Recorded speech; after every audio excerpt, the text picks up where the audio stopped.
My grandfather always told me, don't just save your money. That's for fools. The real secret is to make your money work for you, to make it grow and multiply. This wasn't just some random advice.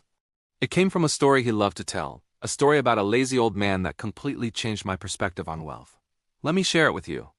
Once upon a time, in a small, dusty village, lived an old man. Now, this man wasn't just old, he was famously lazy. He spent his days sitting under a large banyan tree, dreaming of riches. He imagined chests full of gold, a grand house, and servants to wait on him hand and foot. He'd tell anyone who'd listen about his grand plans for wealth, but he never actually did anything to achieve them. His only strategy was to take any coin he found and stuff it into a large clay jar he kept under his bed. He called it his treasure. Years went by, and the old man grew older and more frail. His dreams remained just dreams. The world outside his little hut moved on. Prices for bread, rice, and even water went up, but the amount of money in his jar stayed exactly the same. His grandson, a bright and energetic boy, lived with him. One day, the boy's stomach rumbled so loudly it echoed in their empty hut. He looked at his grandfather with desperate, hungry eyes and said, "Grandfather, I'm so hungry. We have nothing left to eat. Your treasure jar is full. Can't we use some of it?" Reluctantly, the old man pulled out the jar. He tipped it over, and a small pile of coins spilled onto the floor. He took a handful and went to the market, but he came back with a shocked expression. The money that he thought was a fortune could barely buy them a single loaf of bread and a few vegetables. All his years of saving had amounted to almost nothing. His dreams of a grand life were shattered by the harsh truth of his grandson's hunger. Seeing the desperation on the boy's face, a deep sense of shame washed over the old man. For the first time in his life, he felt the weight of his inaction. He knew he had to do something, anything.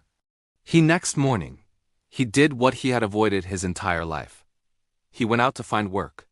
His body was old and weak, so the only job he could get was as a laborer on a nearby farm, toiling under the hot sun for a few meager coins a day. It was backbreaking work. Every evening he would come home, his muscles aching, and hand the small earnings to his grandson. They were just enough to survive, but there was nothing left to save. One night, as he looked at the empty clay jar, the symbol of his failed strategy, he realized his fundamental mistake. He said to his grandson, "My boy, saving money in a jar is like trying to hold water in your cupped hands. No matter how tightly you squeeze, it slowly drips away."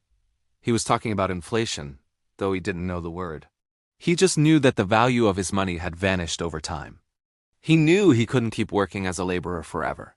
He had to find a better way. An idea sparked in his mind. The next day, after receiving his wages, he didn't go to the baker. Instead, he went to the poultry farmer. With the few coins he had, he bought a single, healthy hen.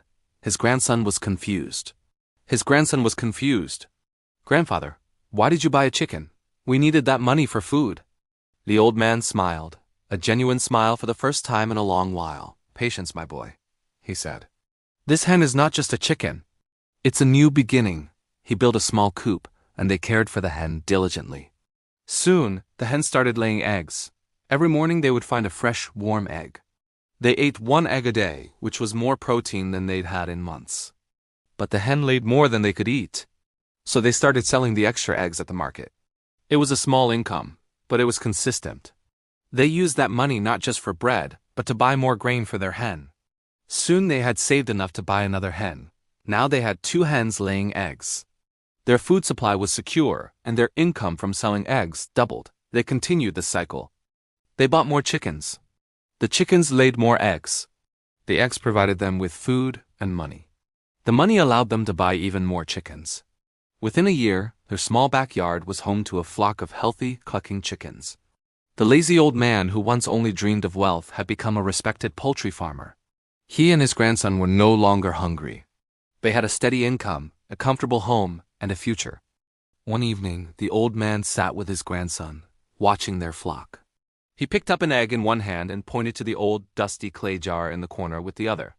"Look," he said, "this is the most important lesson you will ever learn. That jar," he pointed, "represents saving. It's static, it's dead money. It can only ever get smaller as the world gets more expensive. This egg," he held it up, "this represents investing. It's alive. It has the power to create more. One egg can become a chicken, which can lay hundreds more eggs. An egg is an asset that generates income. A jar of coins is just a pile of metal losing its power every single day. He continued. Saving money is important, but it's only the first step.